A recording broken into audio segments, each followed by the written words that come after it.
Hey everybody. So there's something I've mentioned over and over again. I didn't really do anything with it, but it ties into a lot of different subjects, and it's not exactly a tactic. It's just a practice that you should have in your business. And I was shocked at how many people don't do this. So today we're going to talk about note taking. And first off, I'd like to tell you that if you're in a service business, or even if you're retail, returns kill you, right? But service business, the returns kill you. And if you think through why you have go backs in your business, sometimes it's because you screwed up there or you left something behind or whatever. But a lot of times it's because, you went out and you didn't have whatever. You should have known and you didn't know, or, I don't know what your reason is, but you went to the place and you didn't get anything done.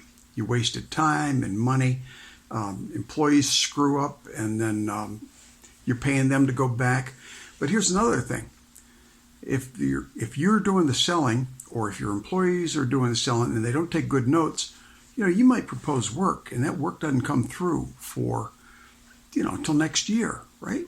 Well, you still want that job. The customer calls you back up and says, hey, remember that proposal you sent me? Yeah, we're ready to do something with that. And particularly, you have somebody answering your telephone. They say, oh, that's wonderful. Okay, we'll schedule that job for such and such a time. Yeah, that'd be great. And then you roll out there and you don't even remember talking to the customer, and maybe you didn't. Maybe one of your employees did. You get there and you come find out that you're not prepared for that because nobody bothered to have good notes. All right, so that's what this is about, note taking. You're going to reduce your expenses tremendously if you start taking notes, and you're going to save face with the customer. I have notes of my own, okay, so I'm going to look down at my notes from time to time.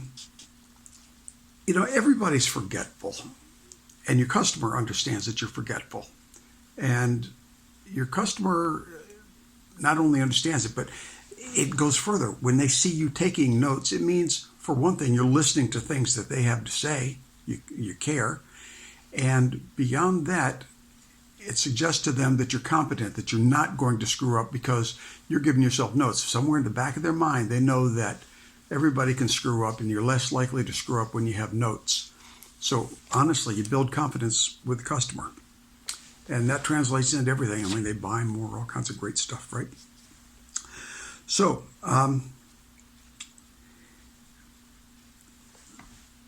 what things do you take notes on? Well, you take notes of obscure details, for example. If it's, you say you get back, say you have a business, you're a painter, okay? And, or chimney sweep, or a dryer vent guy, or people that use ladders. Okay, now most guys don't own a 60-foot ladder, but maybe you own a 60-foot ladder, and a couple times a year you have to break out the 60-foot ladder, right? 60-foot ladder is the last thing on your mind, and you get out to this house where you should have given yourself a note, bring the 60-foot ladder, and you didn't. Okay. That kind of stuff. Details like, I'm going to have to work inside of prize rose beds. That's the kind of stuff you don't want to send employees off to do a job without having a big long speech and a talk about those roses before they get out there. Notes, right? The other thing is you can refer to things that you discussed with the customer, whatever it might have been. But that there are things you talk about and then, or somebody else talks about, and you wish knew that conversation, you don't want to be the guy standing and say, well, I told the lady that all over the telephone, or I told the last guy that, all that stuff. Don't be there. All right. Now, so things to take notes on, the obscure details, as I mentioned, but customer concerns are one of them. If somebody says to you, well, if you're going to do that, and, back to the rose bed, that's a real concern for me. Well, you better believe that's a concern for you, right? And maybe it's an obvious thing, but maybe it's a less obvious thing. You know, you had some bad experience a long time ago and you're not going to do that, but you know that they're worried about it. You want to have a note on that. You can at least talk to them about it to put their mind at ease, that sort of thing.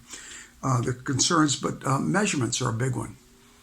You know, the business I was in, good Lord, there were measurements galore and guys galore that didn't take measurements. It was unbelievable. And I'd encourage them to take notes, and I didn't seem to make I didn't make the breakthrough with them, and I hope I'm making a breakthrough with you.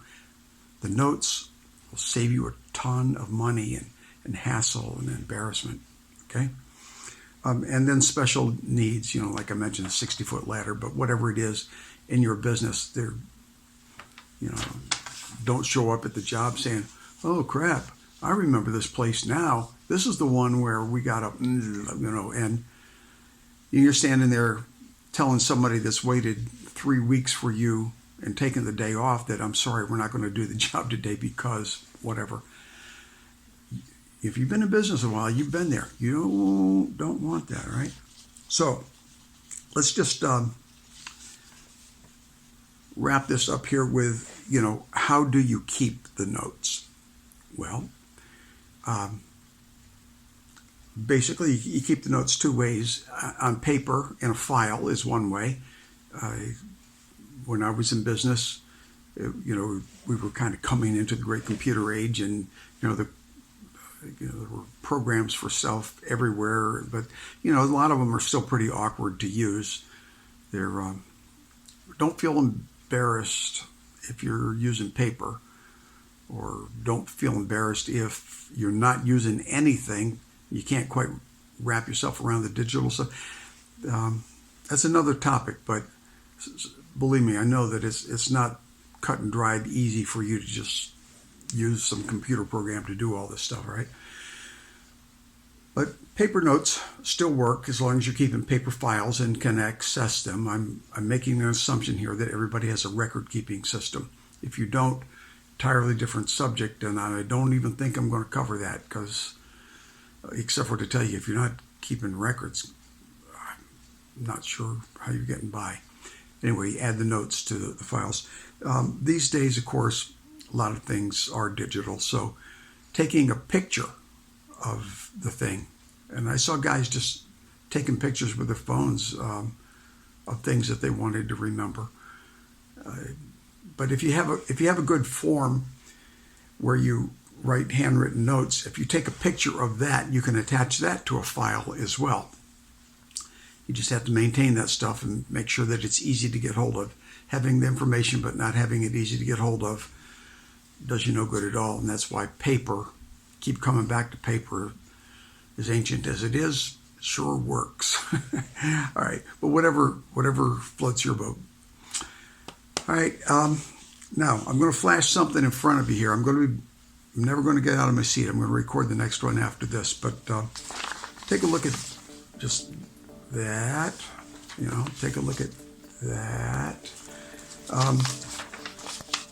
That's a technique called mind mapping, and I don't normally actually do my notes like this when I do these recordings, but I want to talk about mind mapping today. So today they're on mind maps. So I'll be back in the next session to talk to you about mind mapping. Alrighty? See you then. Hey friends, I hope this was useful to you.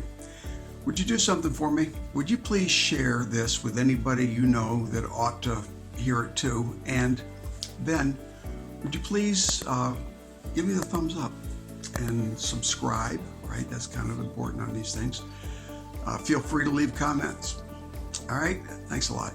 And now get out there and do some winning.